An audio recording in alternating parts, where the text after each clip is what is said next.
नमस्कार, good morning. आपके सामने आज इंग्लिश की पहली क्लास है जो क्लास 6th, 7th और 8th के लिए। तो सबसे पहला जो आपका टॉपिक होगा वो हम शुरू करेंगे टेंस से।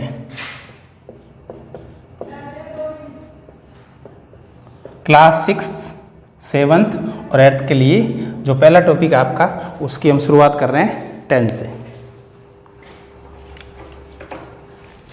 टेंस, अच्छा, इसको हिंदी में क्या कहते हैं? टेंस को आप इसको हिंदी में कह सकते हैं काल।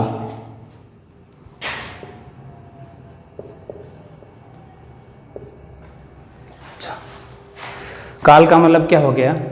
अब 1 मिनट के लिए मान लेते हैं आप कोई भी काम करते हो, जैसे मैं अभी पढ़ा रहा हूँ, मैं 2-4 सेंटेंस लिखता हूँ फिर आपको समझाता हूँ।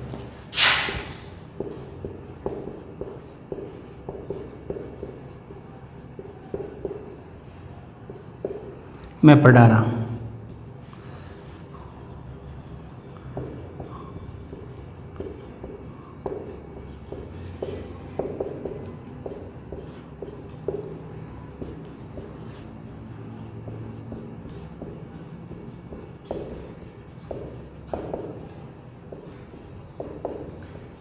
आपके सामने तीन सेंटेंस है। पहला सेंटेंस है बोले मैं पढ़ा रहा हूँ, दूसरा है कल मैंने पढ़ाया और तीसरा है कल मैं पढ़ाऊँगा। चलो इनकी पहले मैं इंग्लिश लिखता हूँ, उसके बाद फिर आगे बढ़ते हैं। मैं पढ़ा रहा हूँ, इसको हम लिखेंगे आई एम टीचिंग। कल मैंने पढ़ाया, इसका होगा आपका आई टॉट यस्टरडे।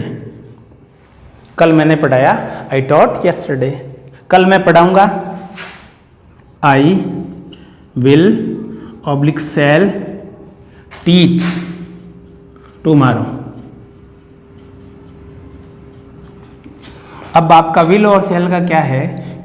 आई के साथ कब विल लगता है, कब सेल लगता है? जब हम सारा का सारा डिटेल से पूरा टेंस पढ़ेंगे तो उसमें आ जाएगा। अभी आपको सिर्फ आई के साथ विल और सेल में दोनों ऑब्लिक में लगा के आपको समझा रहा हूँ। इस प्रकार से अभी जो आपको 3 सेंटेंस दे रखे हैं, उस जो सेंटेंस दे रखे हैं उसे हम समझते हैं। बोले कोई भी इसका मतलब क्या होता है टेंस का? मैं पढ़ा रहा हूँ, आई एम टीचिंग। इसका मतलब ये हुआ, ये जो आपका कार्य है अभी जारी है।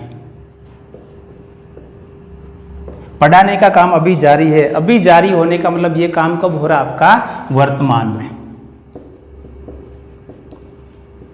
वर्तमान का मतलब अभी का समय जो अभी आपका चल रहा है वो वर्तमान कहलाएगा। तो बोले मैं पढ़ा रहा हूँ, आई एम टीचिंग, इसका मतलब ये जो मेरे पढ़ाने का काम है, जो टीचिंग का कार्य है अभी जारी है, अभी काम चल रहा है, इसका मतलब ये काम आपका हो गया वर्तमान में। अब नंबर 2 सेंटेंस पे आ जाओ। कल मैंने पढ़ाया, इसका मतलब ये पढ़ाने का काम कब हो गया? कल हो गया, और कल आपका बीत चुका है। तो कल मैंने पढ़ाया, इसका मतलब ये कार्य आपका संपूर्ण हो गया।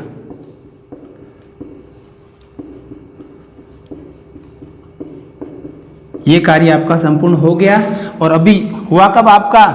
कल। एक दिन, आज से 1 दिन पहले आपका संपूर्ण हो गया। इसका मतलब अभी ये कार्य आपका वर्तमान हो गया, तो ये आपका हो गया भूत। या फिर आप ऐसा कह सकते हैं भूतकाल में, पुराने समय में, पूर्व के समय में आपका ये काम हो चुका है। अब तीसरा है कल मैं पढ़ाऊंगा, तो आई विल या फिर सेल टीच टुमारो। ये कार्य आपका भी हुआ नहीं, इसका मतलब ये काम आपका कब होगा? ये काम आपका होगा भविष्य में, आने वाले समय में आपका ये काम होगा। इसका मतलब कोई भी कार्य उसको हम समय के अनुसार 3 भागों में या 3 पार्ट्स में डिवाइड कर सकते हैं। एक ऐसा कार्य जो आपका वर्तमान में होता है, दूसरा ऐसा कार्य जो भूतकाल में हुआ, और तीसरा ऐसा कार्य जो अभी हुआ नहीं है, आने वाले समय में होने की उसकी संभावना है। तो इस प्रकार से जो आपके टेंस है, जिसको हम हिंदी में काल कहते हैं, ये कोई भी जो एक्शन है, कोई भी कार्य है, वो आपका कब हुआ वो सारी चीज़ बताता है। तो इसको हम वर्तमान एक, दूसरा भूतकाल, और तीसरा आप कह सकते हो भविष्यकाल। आपका जो टेंस है उसको हम 3 भागों में बांट सकते हैं, वर्तमान काल, भूतकाल, भविष्यकाल। तो इस प्रकार से ये सारी चीज़ हम कह सकते हैं। बोले आपके जो टेंस है वो 3 प्रकार के होते हैं, उसके टेंस को आप 3 भागों में बांट सकते हैं। ये सारी चीज़ नोट करो, उसके बाद कौन कौन से 3 भाग है उसके बाद आगे बढ़ते हैं। चलो नोट करो सारी चीज़।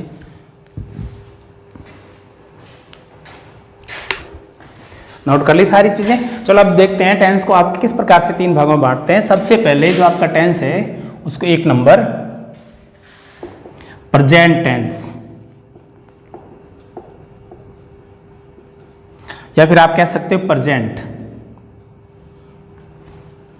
जो आपका नंबर 2 है आप उसको कह सकते हो पास्ट, और जो आपका नंबर 3 है आप उसको कह सकते हो फ्यूचर।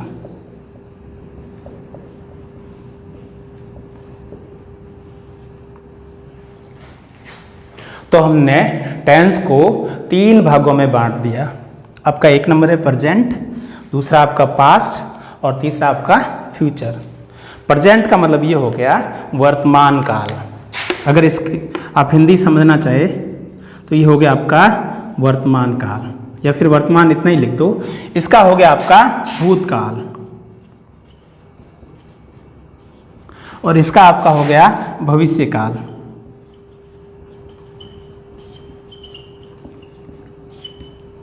इसका मतलब टेंस को अगर हम हिंदी में डिवाइड करें, उसको हिंदी में लिखना चाहे तो एक आपका हो गया वर्तमान काल, दूसरा हो गया आपका भूतकाल और तीसरा हो गया आपका भविष्य काल। वर्तमान में ऐसे सारे कार्य जो आपके अभी वर्तमान में होते हैं। पास्ट का मतलब भूतकाल, या फिर भूतकाल का मतलब ये हुआ आपके ऐसे सारे कार्य जो आपके पुराने समय में कंप्लीट हो चुके हैं, वो सारे के सारे पास्ट में हो जाएंगे। उसके बाद फ्यूचर, आने वाला जो समय है, अभी से 1 घंटा बाद में, 2 घंटा बाद में, 2 दिन, 10 दिन, 2 साल, इसके आने वाले समय में जो भी आपके जितने भी कार्य होंगे सारे के सारे आपके हो जाएंगे भविष्य काल में। तो हमने टेंस को 3 भागों में इस प्रकार से डिवाइड कर दिया, प्रेजेंट, पास्ट, फ्यूचर। अब प्रेजेंट में भी देखो, मैं आपको 1-2 एग्जाम्पल लिख रहा हूँ, उसके बाद फिर मैं आपको समझाऊँ बोले इसमें भी कैसे होता है। चलो एग्जाम्पल लिखते हैं, ये नोट कर लिया होगा आपने। एग्जाम्पल लिखो 1 मिनट के लिए। पक्षी आकाश में उड़ते हैं, और ये 1 नंबर आपका, और 2 नंबर आपका मैं अंग्रेजी पढ़ा रहा हूँ। 1 नंबर आपका सेंटेंस है जिसमें ऐसा लिखा हुआ है बोले पक्षी आकाश में उड़ते हैं, 2 नंबर है बोले मैं अंग्रेजी पढ़ा रहा हूँ। तो 1 नंबर सेंटेंस की चलो थोड़ी सी इंग्लिश इसको ट्रांसलेट करते हैं इंग्लिश में, उसके बाद आगे बढ़ते हैं। पक्षी आकाश में उड़ते हैं, अभी मैं आपको सब्जेक्ट, वर्ब, ऑब्जेक्ट कुछ भी नहीं बता रहा हूँ, उसके बाद सारी चीज़ हम पूरा विस्तार से डिटेल से पढ़ेंगे। अभी आप जितना मैं लिख रहा हूँ उतना समझ लो। पक्षी, बर्ड्स आकाश में उड़ते हैं, फ्लाई, FLY ये आपका in the sky, birds fly in the sky. अगर आप ये जो सेंटेंस है आपका पक्षी आकाश में उड़ते हैं, इसको इंग्लिश में ट्रांसलेट करोगे तो इस प्रकार से लिखोगे, birds fly in the sky. Number 2, मैं अंग्रेजी पढ़ा रहा हूँ, आई एम टीचिंग इंग्लिश। मैं अंग्रेजी पढ़ा रहा हूँ, अगर आप इसको ट्रांसलेट करेंगे तो इसका होगा आई एम टीचिंग इंग्लिश, बोले मैं अंग्रेजी पढ़ा रहा हूँ। अच्छा, अब इन दोनों सेंटेंस से हमने क्या सीखा देखते हैं 1 मिनट के लिए। आपने पहला सेंटेंस 1 मिनट के लिए वापस पढ़ो, पक्षी आकाश में उड़ते हैं, फिर birds fly in the sky. ये वाक्य देख के, ये सेंटेंस देख के क्या आप मुझे ये बता सकते हैं ये काम कब होता है? आप ये नहीं बता सकते कि ये काम कब होता है। पक्षियों के आकाश में उड़ने का काम कब होता है, इस सेंटेंस को देख के आप नहीं बता सकते। अब 1 मिनट के लिए दूसरा सेंटेंस पढ़ो, मैं अंग्रेजी पढ़ा रहा हूँ। ये अगर इस सेंटेंस को आप देखेंगे, सेंटेंस नंबर 2 को, वाक्य नंबर 2 को अगर आप देखेंगे तो आई एम टीचिंग इंग्लिश, मैं अंग्रेजी पढ़ा रहा हूँ, इसका मतलब मेरा पढ़ाने का काम अभी जारी है। आप समय कह सकते हैं, अभी वर्तमान में जिस समय मैं बात कर रहा हूँ उस समय मैं अंग्रेजी पढ़ा रहा हूँ, इसका मतलब आप ये समय कह सकते हैं बोले ये काम तो अभी आपका सर जारी है। और ये सेंटेंस देख के हम ये नहीं कह सकते बोले ये काम कब होता है। ये काम होता है, पक्षी आकाश में उड़ते हैं, सबको पता है ये काम होता है, लेकिन ये सेंटेंस देख के, ये वाक्य देख के हम ये नहीं कह सकते कि यह आपका काम कब होता है। लेकिन ये वाक्य देख के हम ये कह सकते हैं बोले ये काम आपका अभी हो रहा है। तो हमने टेंस को, मेरे ये लिखने का मतलब ये है, हमने टेंस को 3 भागों में डिवाइड किया, प्रेजेंट, पास्ट, फ्यूचर।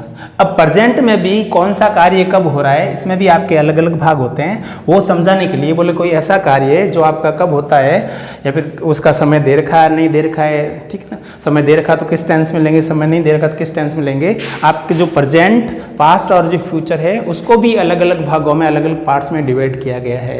ये दोनों एग्जाम्पल नोट करो, उसके बाद फिर मैं आपको प्रेजेंट, पास्ट और फ्यूचर है उसको भी कौन कौन से भागों में डिवाइड किया गया है, उनको भी कौन कौन से भागों में तोड़ा गया है, वो मैं सारी चीज़ आपको समझाता हूँ। पहले ये आप दोनों नोट करो।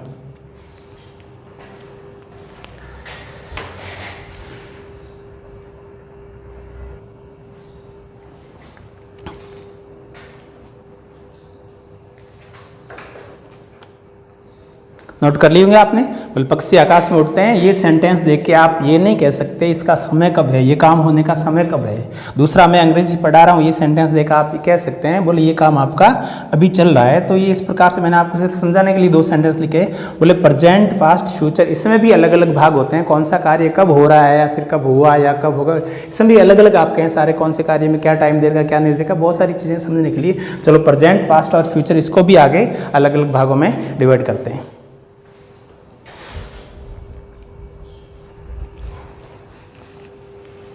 अब इसके भी अलग अलग भाग प्रेजेंट, पास्ट और फ्यूचर के। तो इसमें देखो एक नंबर आपका इंडेफिनेट।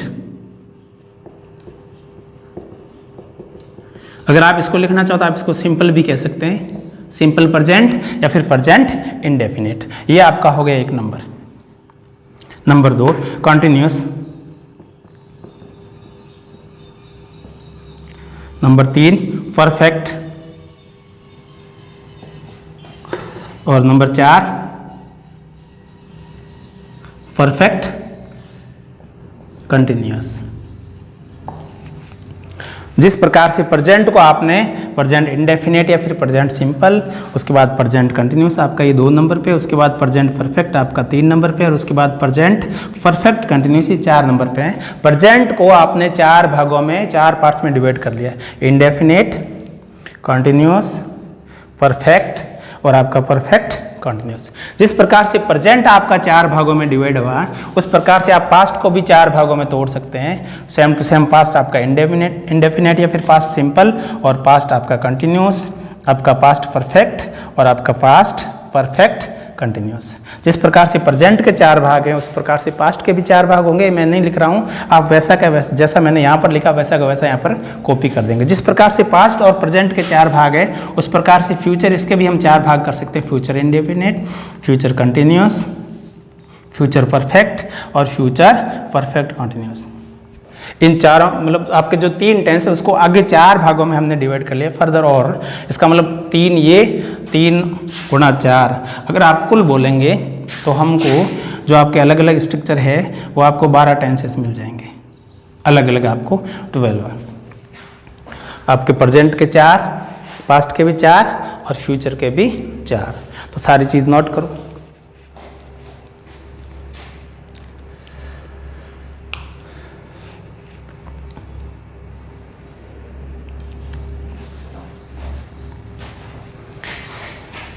आज की क्लास में इतना ही पढ़ेंगे। कल से हम प्रेजेंट इंडेफिनेट लेंगे। सबसे पहले प्रेजेंट इंडेफिनेट में क्या होता है, समय दे रखा होता है नहीं दे रखा, तो सारी चीज़ हम डिटेल से कल पढ़ेंगे। उसके बाद फिर बाकी सारे आपके टेंसेस पढ़ेंगे। आज यहीं पर जय हिंद, जय भारत।